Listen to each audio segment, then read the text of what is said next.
Welcome to the AL.com film room. I'm Matt Scalici here with John Parker Wilson. We're going to be taking a look at some film from Alabama's win over Auburn in the Iron Bowl, but we're going to be previewing Alabama's game against Florida this weekend in the SEC Championship as well. John Parker, this Florida team not getting a ton of praise and respect coming into this game. Their offense struggling a little bit, but this is a very dangerous Florida team. Yeah, you know, it's tough to give them too much praise right now after their performance last week against Florida State, but I think at the end of the day, they've got athletes. We know the recruiting that comes out of the state of Florida. Jim McElwain's now had these guys for almost a whole season. So I think at the end of the day, it's going to come down to just us making plays and out executing these guys, because they definitely have the ability athletically to make plays.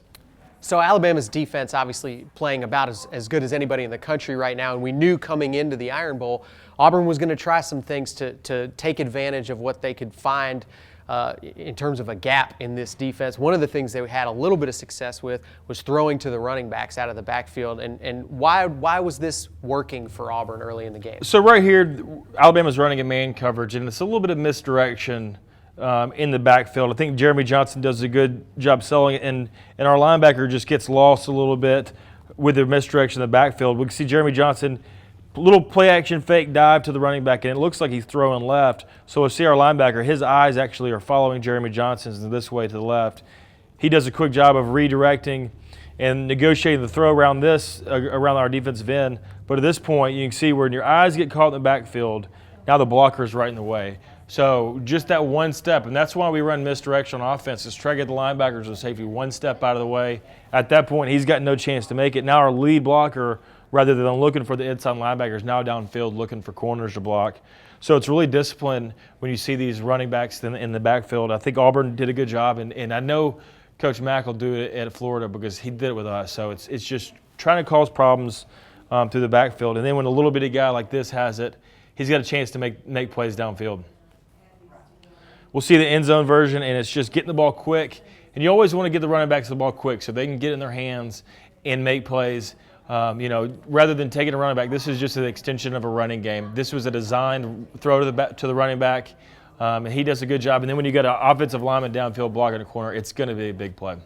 All right, we're going to take a look at the only points scored by Florida in this game this last week, scored by the defense in this game, and it shows how dangerous this defensive front is for Florida. Yeah, it's definitely dangerous, and we'll see the offensive line. What makes it really dangerous is when you don't block the right guy. We'll leave the defensive end wide open.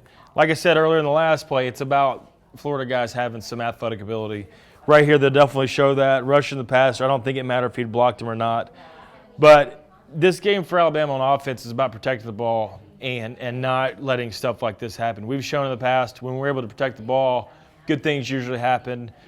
When you start turning the ball over, as we kind of saw against Ole Miss earlier in the year, it can lead to another turnover, guys start pressing. So this game is about going to be playing a clean game and not letting sack fumbles and points off this happen. So clean game, but you got to block the guy for try to hope and slow him down.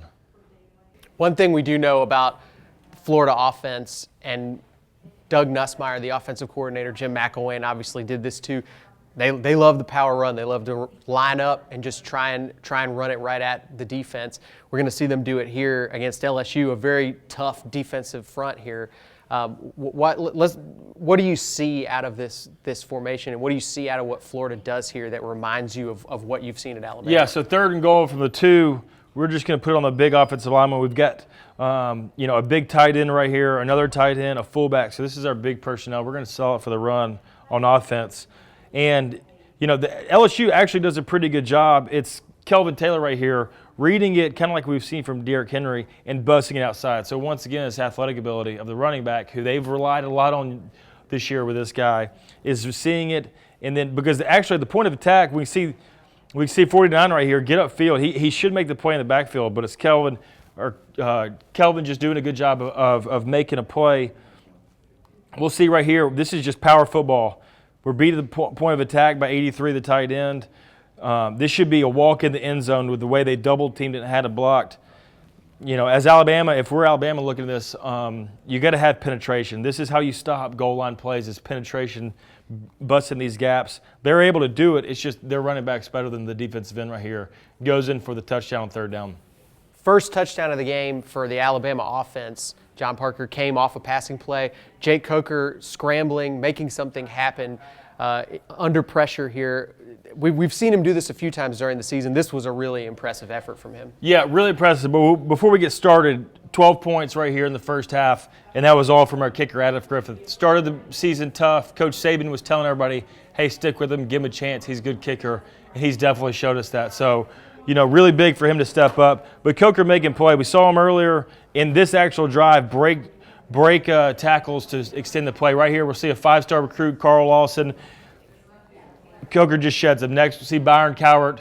This is a 5-star guy that Coker's making miss. And then Calvin Ridley, our Darius Stewart right here just making plays downfield. Coker's shown that he does this. He's done it all year. And when he's able to extend plays, get the first down on third down, this is when Alabama's dangerous. And mix this with a Derrick Henry run, because this was off the run. This was a play action.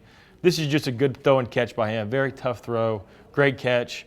You see how fast it happens right here. I like seeing this end zone angle. Our big quarterback making moves. It must be the number 14. I don't know.